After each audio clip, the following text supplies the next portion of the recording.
Congratulations. If you are still collecting comic books in the year 2020 and you were reading comic books before 2010 and you're still around, congratulations. You truly love comics. And I'm not sure what has been going on. These things usually aren't scripted when I get on here, but a little narrative popped up in my head tonight. I ended up by myself in the house. We've had the flu here for the last week and stuff, and everybody's going back to work and things. And I ended up here by myself, nothing on TV, read a few books, did a little drawings, and checked out my feed on YouTube.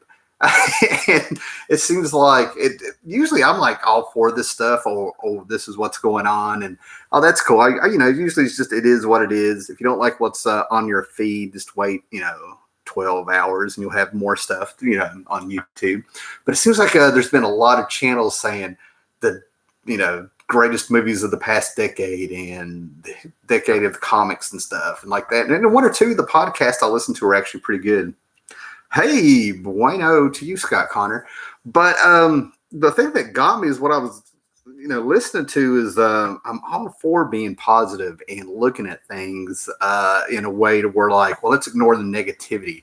If you've watched my channel for any time, it's like about comics and what's good and looking for those little gems. And then somehow in my feed, Mundane Matt or whatever, and he's doing this big apology thing. And I clicked over on something else, and I'm like, man, I need to get off here and go to bed because it was just getting really weird. And let's face it, the 2000 teens in comics was not the highlight of comic book collecting. I mean, the thing about it is that it's not all be negative and just be negative for negative's sake. Let's look at it in real world terms of what happened over the last decade in comic books, because it's a big black eye out there. I mean, I have books and series and creators I collected, creators I met. It was really refreshing to meet some nice people, but it was still tinged with the fact that I was so grateful to meet a creator who's not an ass in real life. That's what I'm trying to talk about, man. Let's look at the good and the bad and get a realistic picture of the last decade. I'm not all wired up on this and stuff. Some of the stuff I've just always talked about comic book history and things that happen and a little bit of the nostalgia and things. And then there's that the bloom came off the rose with social media and the news and the underlying belly of comic books business.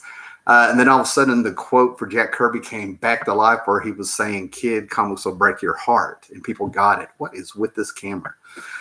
So that's just the thing. I just figured let's have one video where we're real about things and kind of look what happened. Because to look at the 2000 teens in pop culture all the way around, you sort of have to look at the decade before, because there was a peak and it all sort of went downhill. And then the comic book hobby got hijacked, by politics, identity politics, SJW, all sorts of things. This whole new mass of people who came into our niche little hobby and group, and it got hijacked and stuff, right? Eric Breen, I'm making grids to catalog new 52 books. I either love comics or have a sickness, right? Hey, Count Von Strange, what's going on? What's up? Yeah. So let's look at the 2000s, what was going on. Okay, the 2000s to me sort of took off. I am apologizing for this camera. I want to adjust a little bit here. But the 2000s started out with what I think was the event, and that was Joe Quesada becoming editor-in-chief. He brought in a whole slew of talent, and some of the biggest things that I remember of the people that were being brought into DC, to Marvel. I'll get to DC in a minute. With Marvel was, I saw, Corbin doing an Incredible Hulk miniseries called Banner. You know what I'm saying? I saw Mike Allred come on X-Force and watch it turn into Ecstatics. You know what I mean? It was sort of like Joe Quesada has spent the 90s at DC, and he spent time at Valiant, and he spent time doing self-publishing, then he did the Marvel Knights. I mean, all of this kind of connects. This camera of all nights to do this. This whole real still. So all of a sudden, you came in. We had this big resurgence, and then it finally happened for me. What I consider the booking of the last great Marvel book, in my opinion. Focus on problems. Fate is after me. It does not want me to make this video. But anyway, to me, the bookend for the last great Marvel book was, it was supposed to have been Mark Waid and Kurt Busiek coming together to do the Justice League versus Avengers with George Perez on there. George Perez was about to take an exclusive contract with CrossGen, I think, and he wrote an open letter and said, hey, guys, if you want me to do this, let's do it now before this contract takes hold. And Mark Waid wasn't able to do it. But even he said it was well into Kurt Busiek's hands if there's anybody who's able to write this. And it was fantastic. Then we started having things at Marvel after that just led to snowball. We had characters not acting like they had been for years. They were out of character. We had continuity mistakes, and we were told, whatever. And then we had the decade of Bendis take over, Brian Michael Bendis. He got onto Avengers. I don't even remember what that was called that he did, the deconstruction of the Avengers or whatever. And all of a sudden, it sort of led up to the fact that they were saying there was a big Skrull invasion that had been going on for years, and they've taken the place of a bunch of the heroes over the years. That's why people were out of character.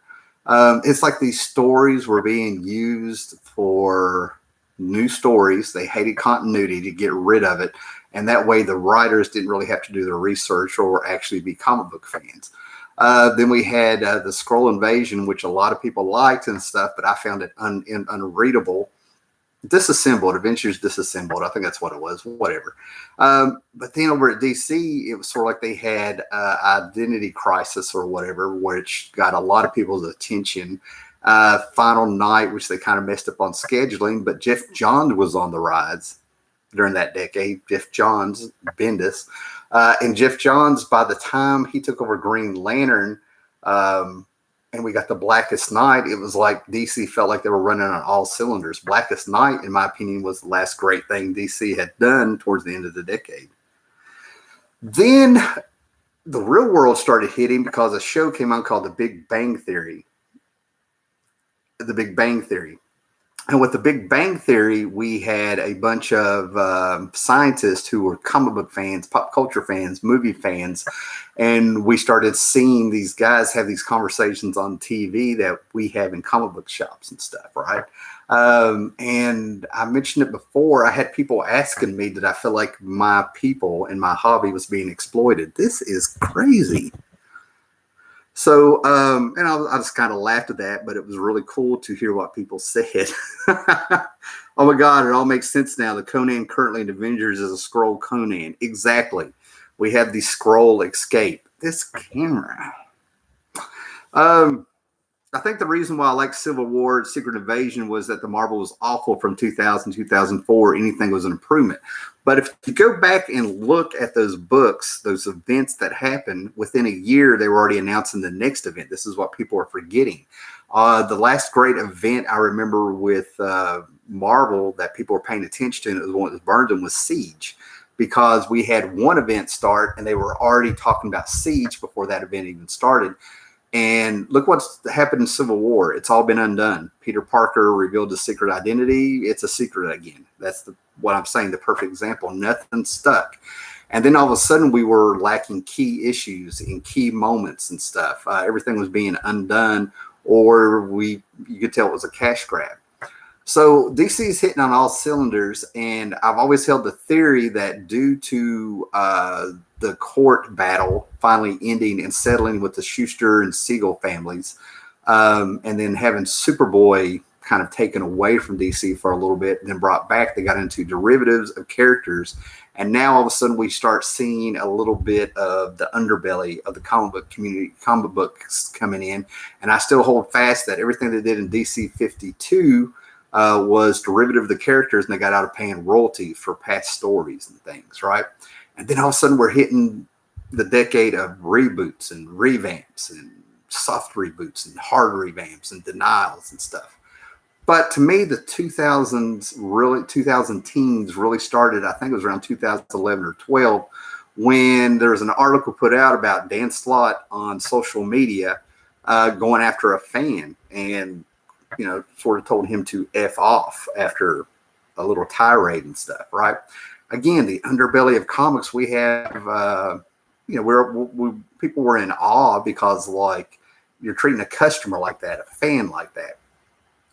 And that was sort of the downhill of the comics. 52 was a flop to the point that they apologized for it, promised us again, that, hey, we got this 2-3 year story coming that's going to dovetail with Doomsday Clock. And, people started thinking, hey, the JSA is coming back after being wiped out from history, and we're going to have the Legion and all this stuff going on.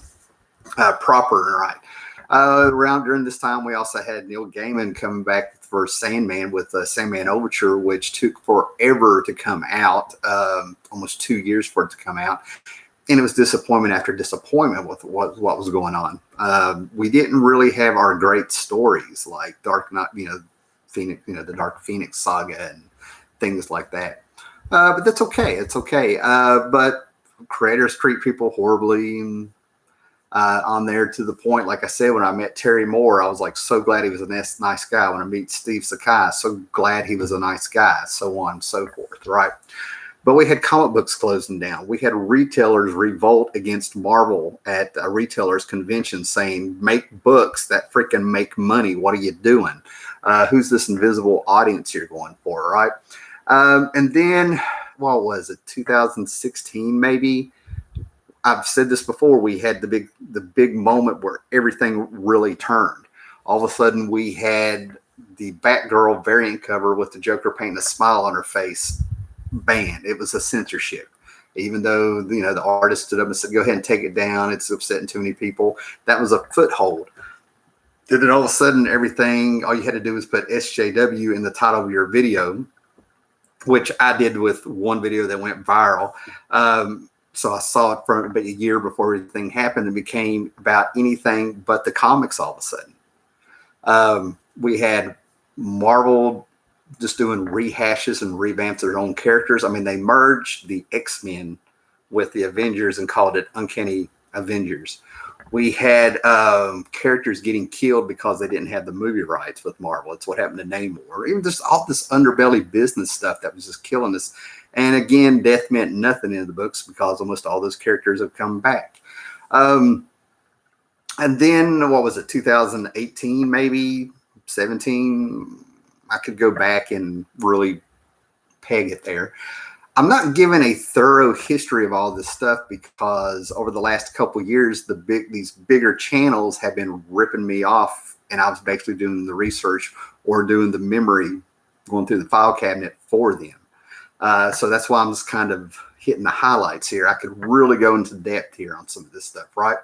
But all of a sudden, Comicsgate hit. And I was on the fence with Comicsgate for a while because after the creators on Twitter and social media and the crazy stuff and the retailers up having, their big going after Marvel at that retailer summit and stuff like that, I was like, well, somebody's got to speak up, but I couldn't tell who the good guys were.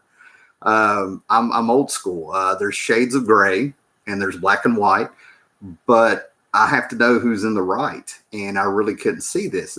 On one hand, if you don't like stuff, don't buy it, speak with your dollar.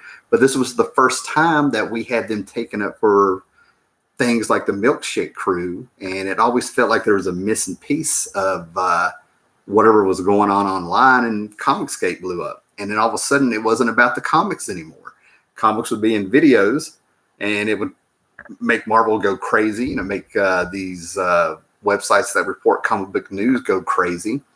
So I want to kind of back up here and say, I think it was a pretty lame decade for comics, but if you like drama and online drama, it's probably pretty good for you. But all of a sudden it was about anything but the comics. Bernie Wrightson died in the middle of this. I saw very few videos, very few people talking about it, yet my friends who collect comics in real life, we were pretty hurt. So all of a sudden it was all about SJW and you're giving us everything we need to make money in our videos and stuff. And I don't slight anybody for that. at all. You know, YouTube, you use YouTube clips and stuff, right? But again, it goes back to what I'm saying is about anything but comics. And then we ended pretty close towards the end of the decade with horrible, horrible stories about how Stan Lee was being taken advantage of, and a home nurse was trying to say that he was a predator, a 90-some-year-old man, you know, had grabbed, you know, trying to grab at her and stuff. All you got to do is move to the left or the right. He's in his 90s. And we heard about his daughter supposedly treating him wrong and all this stuff, right? I just got to quit moving this camera. I don't know what's up with it. But anyway, and we started hearing the stories, and then Stan Lee passed away.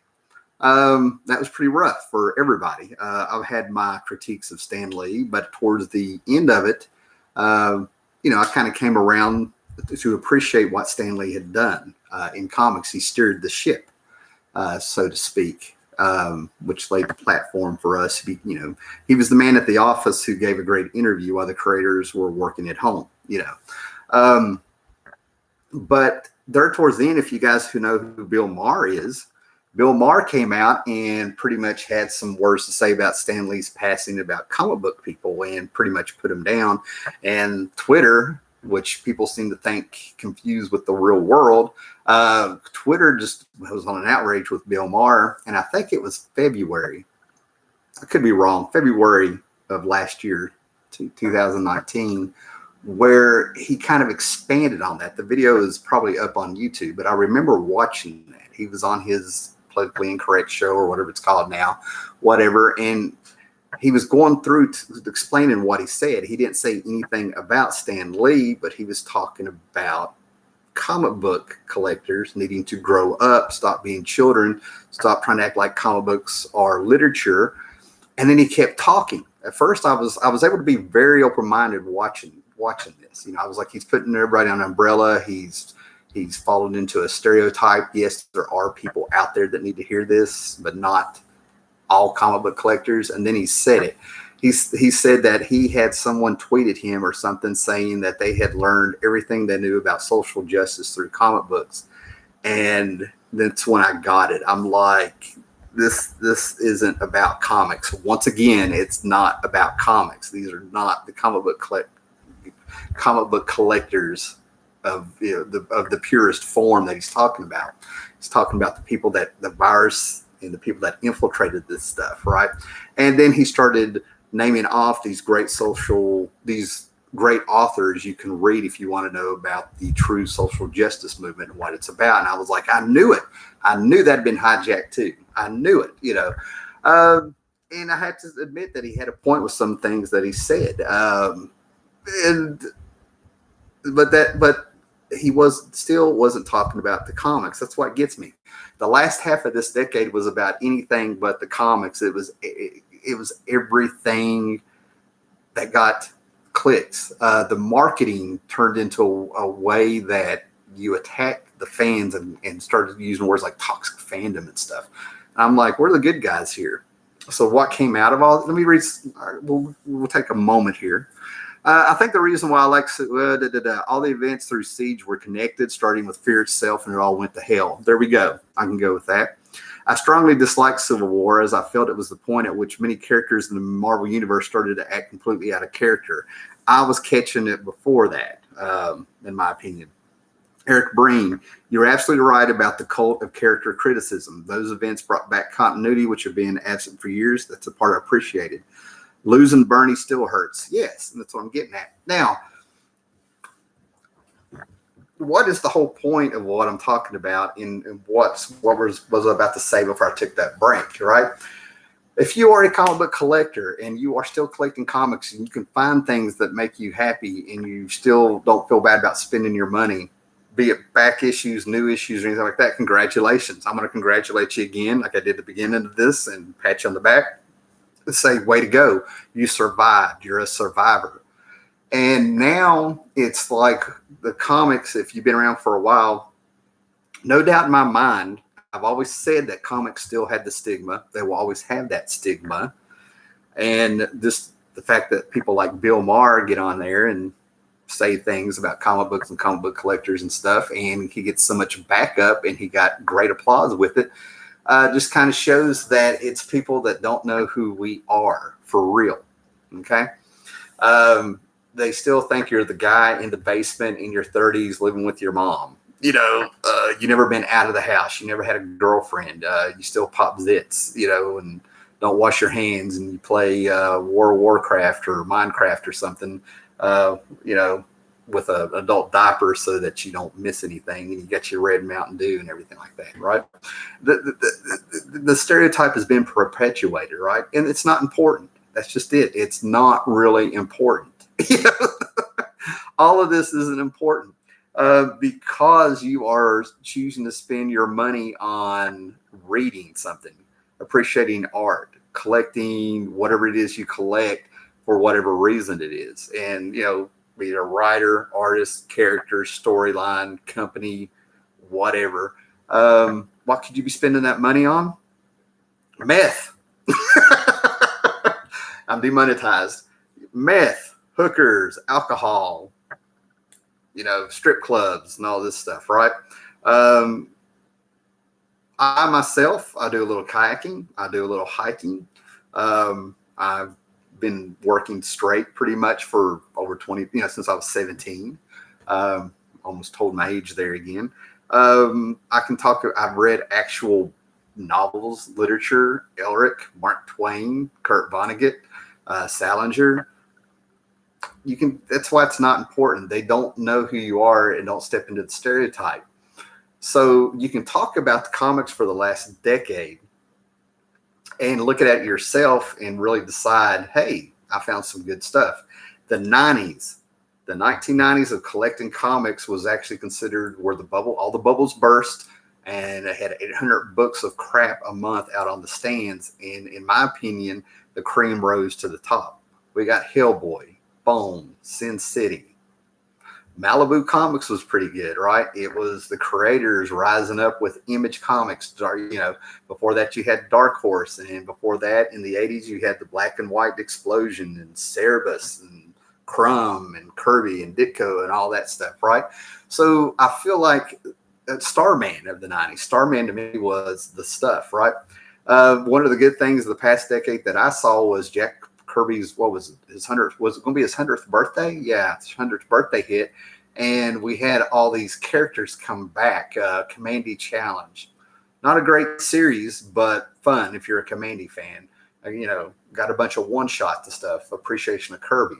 On the downside, I've said it before, all the integrity of comics that had been built up with Watchmen, Dark Knight Returns, Mouse, on and on and on, actually things that are actually could be considered literature because they were on top 100 bestsellers list, and they were used in colleges and things like that.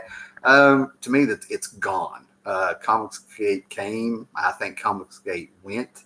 And I know there's people that are still there. It's not growing, but I think it's keeping the same audience. And I think time will tell if Comicsgate did anything good or if it did anything bad. It revealed, it got people so upset in the industry, it really showed the underbelly of comics, but we can't just pin that on the 2000 teens, because I found out in the 70s there was a lot of underhanded stuff going on with selling comics. They were supposed to be there's retailers and stuff were supposed to be sending comics back and cutting the title off of the front cover, and there were people who were getting those and reselling them. So we really don't know how many comic books were being sold in the 70s. You know what I mean? To me, I saw the rise of the people who still collect, who loved comics, who got away from all this crap. I have to admit, a couple months ago, when I did the video where I just made it clear that I'm not going to be talking about Marvel Comics, the hobby freaking reignited for me. Getting that off my chest, not worrying about it, ignoring all that stuff, no longer looking at comic book news sites and being on social media less, and I can go on and on. But what I have seen in the real world is the rise of the back issues. I've seen the comic book convention of people filling in gaps, going back of the runs, people going back and getting those comics they wanted. Because in my mind, for example, your disposable income, or you have like a set amount, you sort of give yourself an allowance of what you spend on comics for this hobby, is now being taken out of buying the new comics or less new comics, and you're going back and you're buying this stuff. That's why I've said the hobby itself is fine. Seeing so many comic book shops close down over this last several years, I don't think that's over. And I'm trying to think. Somebody tweeted at me, said something. They were trying to tell me. I think they tweeted. I don't know. Somewhere on one of these sites in the last couple of days, somebody told me that comic book sales are great. Well, that's great. I don't know where people are getting their comics. I'm forced to buy online now if I want to get new comics. So who knows? And Marvel, it did get exposed that Marvel overships books and counts those as sales. We learned that the sales of comics are counted by what's sent to comic book shop, not what's actually getting bought by readers. You know what I mean? So it's all skewed. It's all skewed. Is this the death of comics and stuff? I think we're getting closer. I've always sort of held up with Marvel in general that I could see their doors shutting after all the Marvel movies are made and the new genre comes in. You got to remember, Westerns were popular at one time.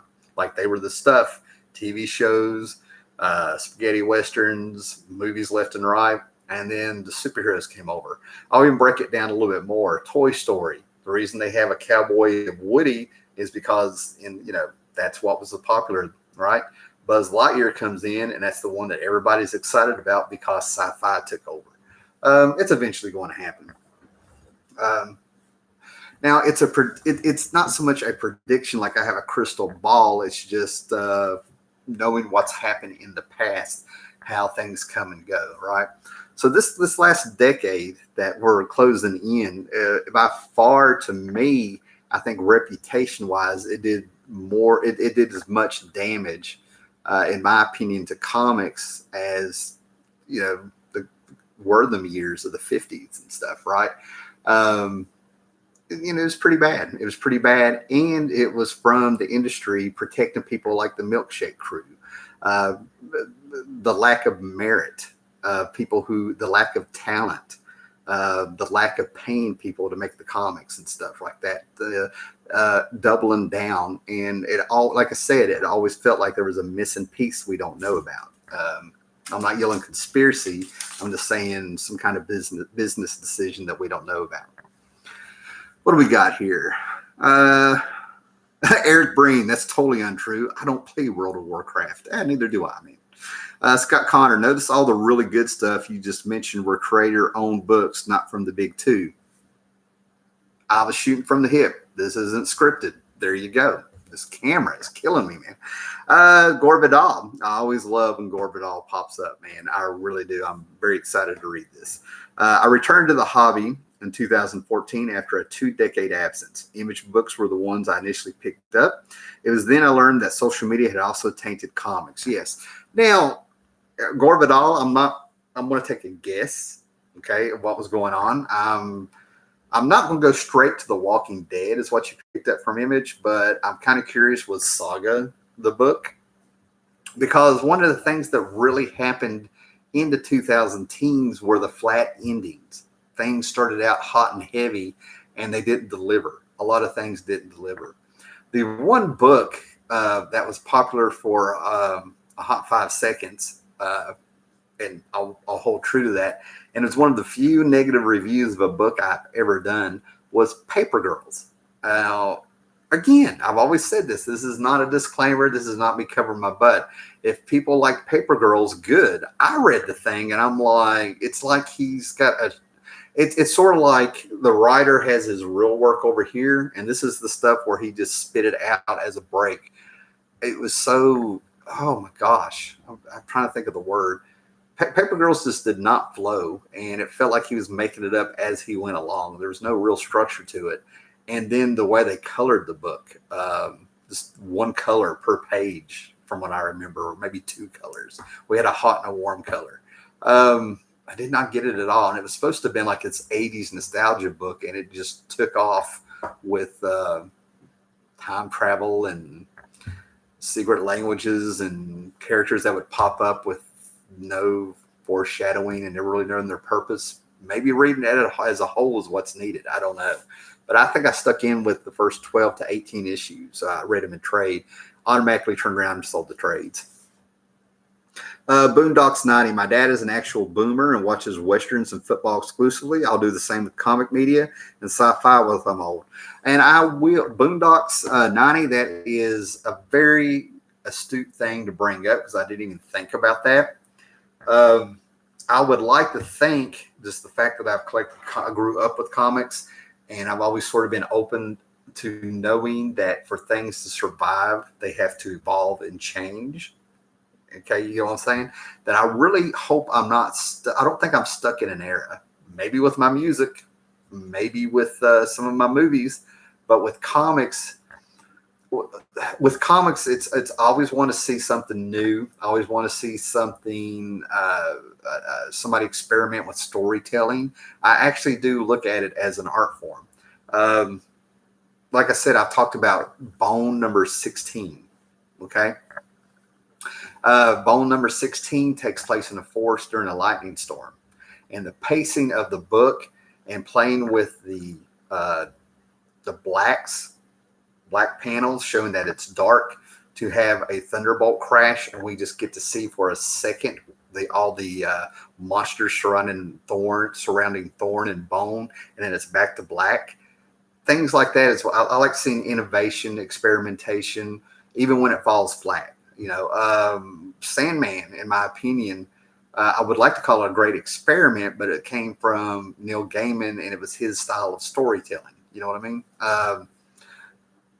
Yeah. So yeah, I totally get it.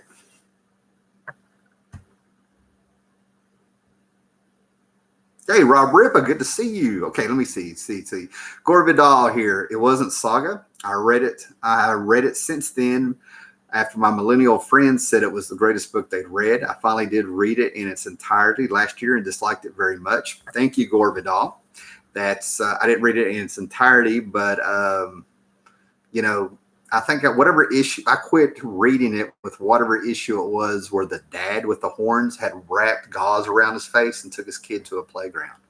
I was done. You know, Red Vitamin Blue. The last decade taught me to not be a fan of specific characters or IPs anymore. It'll just break your heart. Just like Kirby said, comics will break your heart. Rob Ripa, all's well, brother. All's well now. Last couple days been pretty good. Maybe with your VCR. Scott Connor nailed it. That's where I'm stuck, VCR. I just got rid of a ton of VHS tapes, and I still have a ton. The early books Gore Vidal collected were Southern Bastards, Lazarus, and Low. Now, what's interesting about the books that Gore Vidal talked about is those books were hot. I knew people that were collecting them. I got Southern Bastards 1 and 2, and it's sort of like they just fizzled. Eric Breen, thanks for enduring my video. I know that's 5 minutes of your life you can't get back, and I appreciate the sacrifice. That's cool, man. I'm going to go ahead and tell you, Eric Breen, I was subscribed to you 2 other times. I don't know what the deal is with YouTube, but I've had to go back and resubscribe to some people over the last couple months. So appreciate the shout out, man. So the thing is I can go on and on talking about the 2000 teens. Overall, I do think the decade was a disappointment because it became about anything but the comics. Bendis was my big thing is like Bendis was the writer of the 2000s. In my eyes, Jeff Johns was, right? Bendis comes over to DC, and I have heard nothing. I've read 2 books that he's done, maybe 3. I actually did a review on one of them, and I felt like he trolled me. I felt like he did watch my video, and with that second issue, he put the words "and then" every time it changed. And now he's really getting demolished by people that are reading Superman that just can't stand him. They're ready for. I saw somebody on Twitter at him directly and say, "When are you going to quit these books and stuff?" Right? It's getting demolished, right? And that's what I'm talking about. 10 years ago at the beginning of the decade, if I had done, it was the Millennial Legion of Superheroes Millennial books or whatever it's called, Millennium, right? I did a review of it because it was horrible. And I said that his writing style in this book is like he ran to the artist and said, we're going to have this person meet Supergirl, Power Girl, whatever, and she's president. And then we're going to jump up to Commandy time. And then we're going to jump up to this other time. And then we're going to be like ending it, but aren't going to show the Legion. Second issue came out, And that's what I was talking about. I don't know how far ahead. I mean, it wouldn't have been hard to change this, but every time they changed scenes, he put and then dot dot dot. 10 years ago, I would have laughed and been like, what a coincidence. You know what I mean? Like, oh man, I am tuned in, or I never in the world would have thought that it was possible that a creator heard me, saw me, or do anything and changed their book to troll me. And I still laugh about it because I'm still not convinced that's what happened. But the reason I'm in doubt is because that's the biggest difference between then and now, how this decade is ending, is that after seeing how a lot of these creators act towards their audience, be it, I think with their social media, it's just their nastiness coming out. And not so much marketing and stuff, but it's in the realm of possibility now to where you can actually think these crazy things and like, oh my God, it could have happened. You get what I'm saying? Seem to be a very bitter bunch.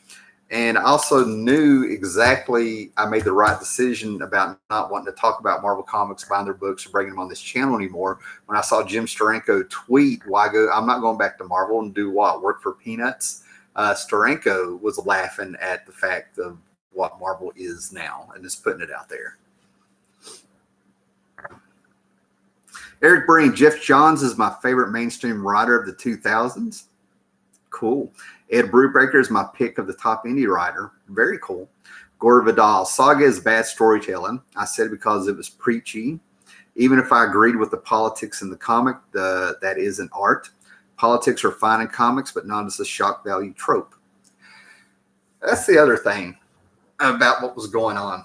Comics went from morality stories, adventure stories, escapism. I can go on and on and on if I really sat here and thought about it. Adaptations. One of the first Hulk stories I remember reading, probably not the first, Roy Thomas took Moby Dick and ended up having the Hulk taken on as a slave on a space pirate ship where the captain was trying to find this huge alien that was his Moby Dick. It was a gateway. It would introduce you to other things or get you curious, or it would sort of, get you to want to read more. For example, it would make you want to pick up a pencil, on and on. Sort of like great music and stuff, right?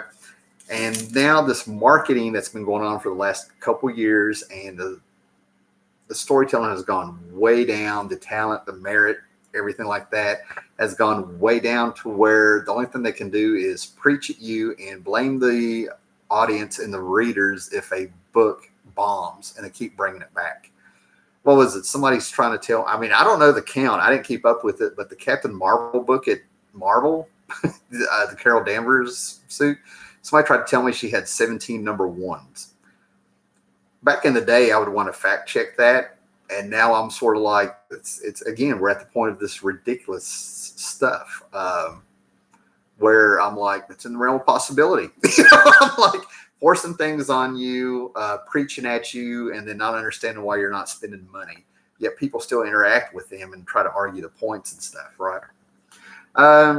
Didn't used to be like that. It used to be, it really did have a community feel. To me, comic books is a very, reading in general, if you do art, if you read, whatever your hobby is, it's a very personal thing, and you end up meeting like-minded people who have the same hobbies and stuff, right? It's still very, I'm going to say egocentric to a certain extent, right? Yet you still were able to make it about the comics and talk about it, the actual hobby and things, right? Well, that's been gone the last couple of years. It's there's nothing like having some kid who is less than half, well, who is more than half your age, trying to tell you what life is. Your freaking job is to make a good comic. That's why we would never meet in the real world. The only reason we're even close to even talking here is because you make comics. I just want to know when your comics coming out. What we got here? Yeah, and Gore Vidal just said that Saga was bad storytelling, right? You love Saga, that's great, that's fine. But I'm going to put Saga with what I say about the Immortal Hulk, except for the last 2 issues. Apparently they lost half their audience, is the feedback I've been getting.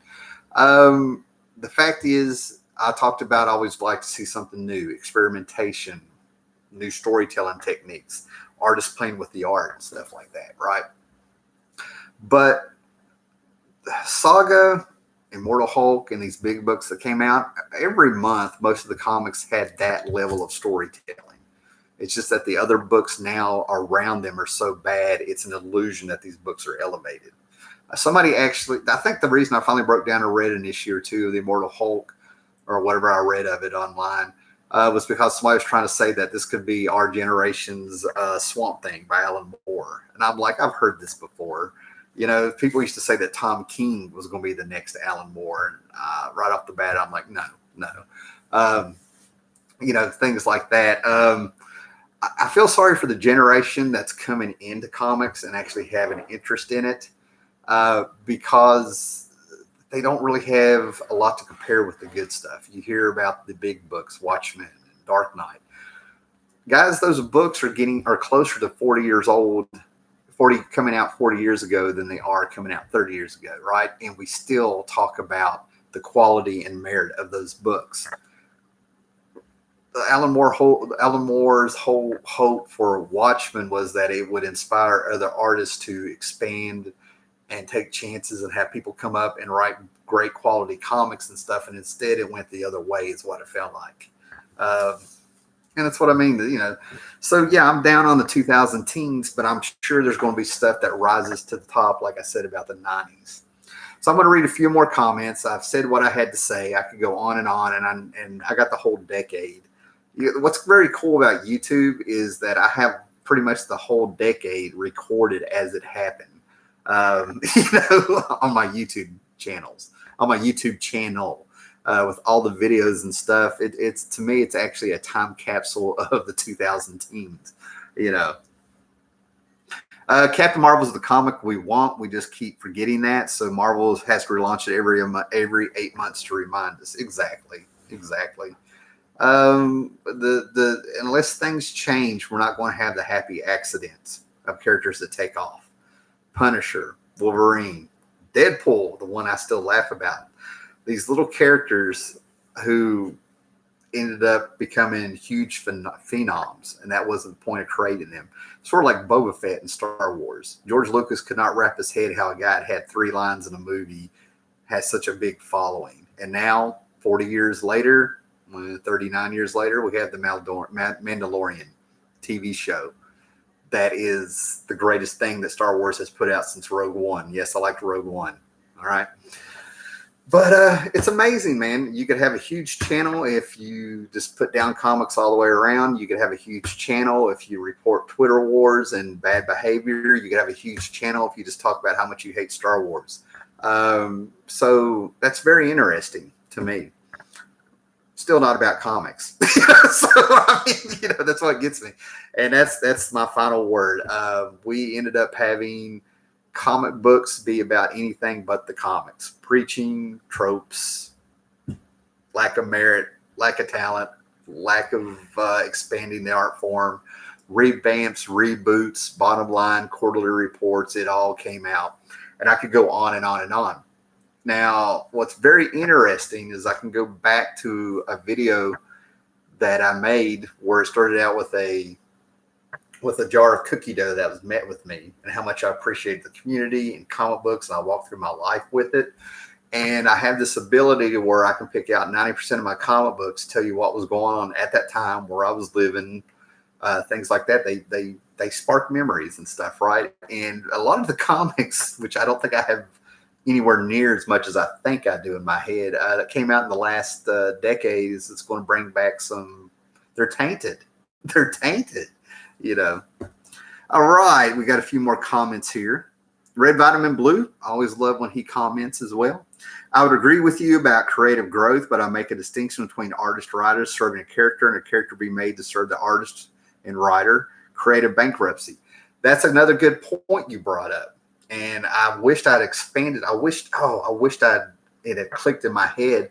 But that's what happened. You ended up having a lot of characters took over by writers, maybe some artists and stuff, where they weren't serving the character, they were spitting their political beliefs out the mouth of that character. Continuity was taken away. We started getting preached at, and characters that some people had followed since their creation now were not the living, breathing people that have been shaped by creators and artists and everybody from before. And now all of a sudden we're getting preached at by characters that don't even act like they used to. The hot spot was Bendis making the Iceman gay. You know, if you had followed Iceman for anywhere going back decades and stuff like that, there's nothing wrong with somebody coming out as gay, but that wasn't his character. And it was poorly written in a way where you had a big loophole where people can say that Jean Grey turned him. It was sloppy, poor writing. I don't care if it is comics. You know what I mean? This is the stuff that Bill Maher was talking about that I mentioned. You know what I mean? Okay. Beat the like button like it stole something. Yeah, like it, share it. Let me know something, man. Yeah. Gore Vidal, I spent New Year's Day rereading Daredevil from Frank Miller to Ann Nocita. How many decades has that been? And yet the stories are still interesting. Will they be the same of the last decade? I hope so. I hope something rises to the top, because usually, you know, if you guys have watched me any at all, man, you know, I get talking, I get a little feedback, and bam, bam, bam, you know, it starts triggering memories and stuff like that. And I'm really trying to remember like something. Lock and Key. Lock and Key is the first thing that pops in my head of the 2000 teens. That was a phenomenal read by Joe Hill in IDW. There you go. That's going to be one of the books that rises to the top, like the cream, like I said. As time goes by, of course, there's a show starting in February on Netflix of it, I believe. That's what I mean. There's some good stuff out there, but as Scott Connor pointed out when I was naming other books and stuff, none of it was really from the big two. Starman, Jack Knight, James Robinson, they have to sort of ask him. I don't know if it's out of courtesy or a contract if they can use them. That's why he was able to retire the character at the end of the series. And then Neil Gaiman's Sandman, I think that was also, I think his was a courtesy. Dennis Hayes, it's always been about them changing people. We have grown to know that they forced a change upon us. Now, on one hand, there is some rationality here that these are fictional characters, but our hobby is different from a lot of other hobbies in the fact that these characters have been around for decades, and we've seen their character tested by being put in horrible situations. Gore Vidal brought up Daredevil. Look what Frank Miller put Daredevil through. Okay. He freaking inserted a little bit of religion, and he inserted sex in that. And then he started molding and shaping the character of Matt Murdock, and he became the ultimate underdog. Matt Murdock had everything taken away from him, and we watched him rise from that. You know what I mean? Before that, he was just a second-rate Spider-Man. You know, I mean, that's all there was to it. The only other, and then there's TV shows and movies and stuff that I know people have followed characters and stuff on, but the only other series that I can really think that lasted for decades with what I'm talking about was the Destroyer books, the Remo Williams. And people got to know Chun and Remo Williams. They watched them from book one all the way up to like book 175 or whatever it was. And we had Revelations, and we watched Remo become a master Sinanju. And then he took up, you know, we had this guy that liked cheeseburgers and was fat and clumsy and stuff. All of a sudden, he's a Sinanju master, and now he has an apprentice that he's teaching. And that's what I'm talking about. People that followed these characters for years, they made us feel like we were tossed to the side. Now, on one hand, like I said, we have those books to go back and read, but they're not making money. You know what I mean? So, you know, and again, a part of the hobby, whether you like it or not. In the 90s, I really started to get into the thing about like, hey, maybe I can flip some books. And I started really trying to get keys, and I started trying to keep up with my books and how much they were worth in the back of the Wizards and the comic buyer guides. And, you know, Wizard magazine used to have the how much your books were worth and what was hot, and they would color code them so you know what the hot books were and what went up and stuff. Miserable time of my life, but there was nothing wrong with me. Like I said, for $2, I got the first appearance of Black Adam in the Bronze Age. That book's a couple $100 now and stuff like that, right? Part of the hobby was kind of having a justification and a good feeling that you held on to something you loved and ended up being worth money. You know, it's valuable. And going out there on the hunt and going through those boxes and stuff, and you find something valuable for nothing, you know, really cheap. That is part of the hobby. The last time I heard somebody really get excited about a key book was Cosmic Ghost Rider, which is where they just merged Ghost Rider with the Punisher. And what was the other one? There was a Doctor Strange issue where we had the first appearance of Sidorak or something. And I ended up finding it in a dollar bin. It was from the Infinity Gauntlet, Infinity War or something. Maybe it was Acts of Vengeance. I don't know. But it was a Doctor Strange from the 90s, maybe late 80s that Roy Thomas was, had done. And I laugh at these things. People are so hungry for keys that we're getting back to the point where somebody's saying, hey, this is the second time this dude ate a hot dog. That's a key. I love Tom King. If he's not on Batman, his Mr. Miracle run was great, and I heard the Visions was good. I didn't read the Visions, and I'm not saying that his Mr. Miracle work is the next Alan Moore coming, but Mr. Miracle was very interesting because there was a lot of experimentation in the storytelling of that book. I think the ending fell flat, but first couple issues was a hell of a ride because you were hooked. Where are we going with this? It was one of the first few books that really had me hooked for some reason, wanting to know where we were going. Problem with Tom King is that I feel like he does what I used to see some YouTubers do. They end up using the camera as a counselor. Tom King, I really feel like he's working out something as he writes. I don't know. I feel like there's some deflection, transference. I could go on and on with what I'm reading in there, but yeah, there's some problems. Okay. King needs 12 issues or less. I agree. I think his long game is not his strength. Maybe that's. I think Boondock 90 nailed it on that one. Okay, guys. Well, thanks for popping in here. I got to go to bed. I got to go to work in the morning. Sorry about the camera. I don't know why it's doing that. But yeah, I think I got this off my chest here, man. So hopefully, going into the 2020s, we'll see what happens. I've already seen a shift, and I've been calling it for a while, of things changing, and we'll see if it's for the good or the bad. But maybe I'll make some. I don't know if I've got enough confidence in what I'm thinking to do a video of what's to come, my predictions of what's going to happen. So where I'm not going to probably talk about it now, watch it happen. So, but here's hoping that we see some better things and bigger things. And like I said, be excellent to one another, man. Let's see what happens this next decade. I'm hoping that the war is over and everybody's got a hangover and we just want to chill out for a while, get back to business. All right, later, guys.